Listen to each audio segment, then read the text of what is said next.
Nesta etapa, a válvula redutora de pressão está fechada. O medidor de pressão P1 mostra que a pressão de entrada da válvula é alta, enquanto o medidor da pressão de saída P2 indica que a linha de abastecimento do consumidor está vazia. O usuário gira gradualmente o parafuso de ajuste do piloto em sentido horário. O embolo do piloto é movido para baixo, causando uma queda de pressão na câmara de controle superior da válvula. Isto resulta na abertura gradual da válvula e no preenchimento da linha do consumidor. A pressão de saída se estabiliza na zona verde do medidor P2. Como mostrado no gráfico, o fluxo através da válvula nesta etapa é constante e a pressão de entrada P1 é reduzida para os ajustes desejados da zona verde do medidor da pressão de descida P2. Quando a demanda por água do consumidor é reduzida, o piloto responde imediatamente. O êmbolo se move ligeiramente para cima, a pressão na câmara de controle superior aumenta e a válvula fecha ligeiramente. A operação da válvula se estabiliza e, como mostrado no gráfico, a linha da pressão de saída P2 permanece estável durante uma queda no fluxo, enquanto a pressão de entrada P1 aumenta. Uma redução adicional na demanda do consumidor resulta em um aumento adicional na pressão de entrada P1 e uma redução adicional no fluxo do sistema. Note que a pressão de saída P2 permanece estável nos ajustes da sua zona verde durante todo o processo.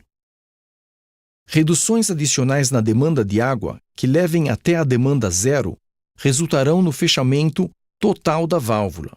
Como apresentado no gráfico, quando o fluxo é zero, a pressão de entrada é muito alta e, ainda que a válvula esteja fechada, a pressão de saída permanece estável no seu ponto de ajuste designado.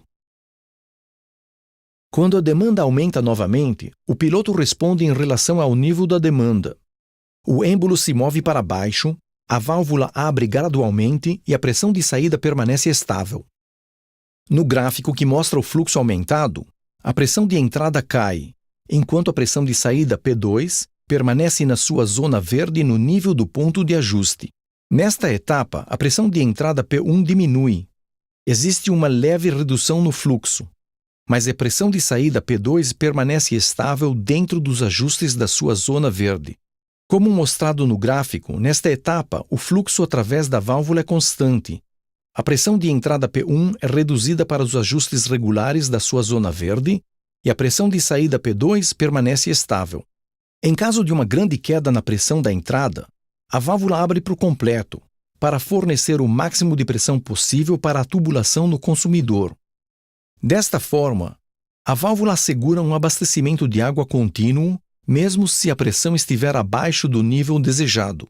Quando a pressão de entrada aumenta novamente, a válvula responde ao fechar levemente de forma gradual, mantendo assim a pressão de saída P2 dentro dos ajustes de sua zona verde. Como mostrado no gráfico, a válvula mantém uma pressão de saída constante, mesmo quando a pressão de entrada aumenta para um nível muito elevado. Como ilustrado neste filme, a válvula de controle redutora de pressão da Bermad reduz a pressão de entrada maior para uma pressão de saída constante menor, independente da demanda flutuante ou de variações na pressão de entrada.